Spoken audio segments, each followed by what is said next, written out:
So on our panel today, you heard her speak a few minutes ago, and she really asked us that question, how many of these can we build by 2050? Her name is Dr. Trinidad Zaldivar, and she's the Chief of the Cultural Solidarity and Creativity Affairs Division for the Inter-American Development Bank. We have Dr. Keith Nurse, who is the Senior Fellow and the World Trade Organization Chair at the University of the West Indies, where he also serves as the Executive Director. We have Lala Dehinslin, who is a futurist, creative, and collaborative economy expert. We have Amanda Coulson, who's the Director of the National Art Gallery, and we have Camille Savant Abrams, who is a consultant in digital and transmedia in the creative economy. That's a lot. Let's give them a round of applause.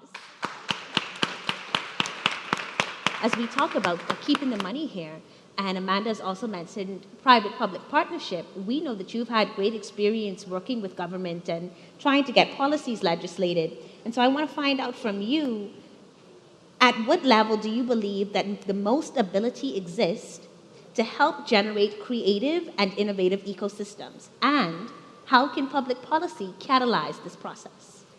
I think in order to better answer your question, we must understand what is actually going on. Okay. I'm a futurist, and what a futurist does is to help people see what is already there but is unseen, and have a broader picture.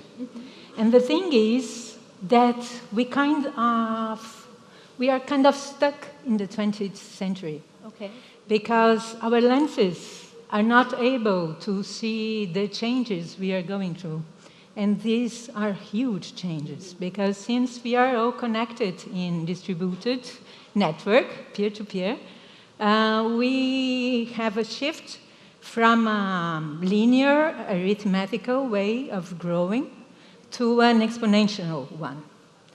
And this is the great opportunity we have for sustainable development. So it's quite curious that when talking about creative economy, we still think we are talking about some crazy nice artists. No, we are actually talking about the strategy for sustainable development, because we are shifting from an economy and society based in tangibles. And tangibles are scarce. Besides being scarce, they are consumed by usage. Then they lead us to competitive models, and they are unsustainable. But intangible assets, the assets of the creative economy, knowledge, experience, creativity, are infinite, abundant, and instead of being consumed with usage, they multiply. So this possibility of exponentiality is the change. The question is, our lenses, the ways we have, for instance, to measure things, are not proper to this kind of dynamics. We cannot tangibilize intangibles. Is there a way to measure that? Yes, that is. And how can we be exponential, and how can we measure this? First thing, we must understand that the dynamics of exponentiality are present in not only one new economy, creative economy, but 4 new economies that work together. That is creative economy, sharing economy, collaborative economy, and a multi-currency economy.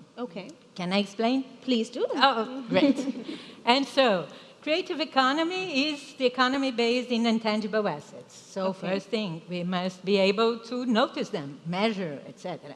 And be aware that resources are not only financial, but also cultural, environmental, and social. And that results are not only quantity and financial, but also cultural, environmental, and social. And we are not prepared for this. China, for instance, is. I've worked there for a while, many times, and they call this soft power. Hard technologies, innovation, etc., is what is based in tangibles, 20th century. 21st, soft power, soft technology, soft innovation, which is the innovation of processes. For instance, how we measure things. By measuring things differently, it wouldn't be 6.1% of GDP. It would be around 30%. Wow. Yes. The problem is we cannot measure it.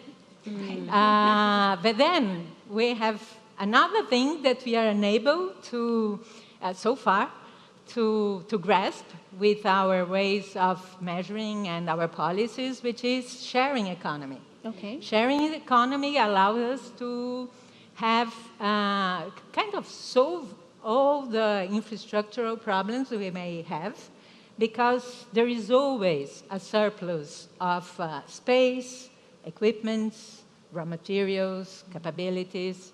The only thing we need, and it's perfectly possible with the aid of ICTs, is to be able to see these resources, connect them, and share. Okay.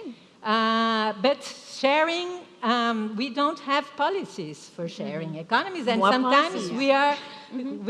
we think they're illegal. But Right. Korea, for instance, solved the issue of parking by designing an app where you can park in someone's garage while he's away working. Wow. And wow. Then the city can invest in things more interesting than parking. Okay. And what are the final two that you mentioned earlier? And there is a network of sharing cities, mayors sharing their best practices and so on. Next economy has to do with the organizational models and management. Okay. And it's collaborative economy. Okay. And the point there is that we can gain a huge scale if we are able to have self-organized methodologies, like Wikipedia. Wikipedia is huge, but imagine what could happen if we had the departments for approval of Wikipedia postings. Yeah. So this is collaborative economy. And finally, the multi-currency. Okay. Multi-currency means being able to credit, to account not only financial resources. It's not economical, actually. We should call it financial, because economical should be financial, cultural, social, and environment, because this is the real economy. Wow. It's the flow of different kinds of resources generating different kinds of results. Okay. And it is actually possible to measure it.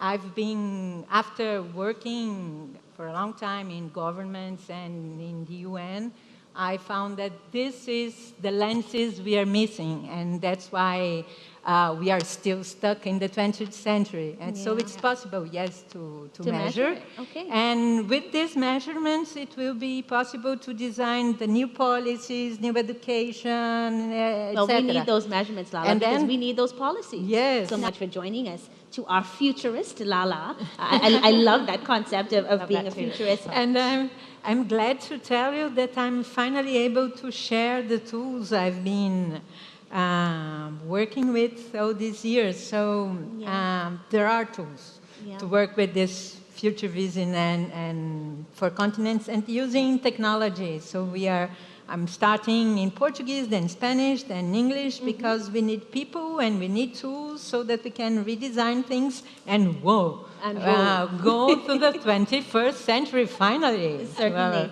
Well, thank you also so much for joining us today, and we look forward to learning and hearing more about the creative economy and participating ourselves. You all are so amazing, and certainly we look forward to a wonderful Creatopolis by 2050. Thank you. Thank you. Thank you.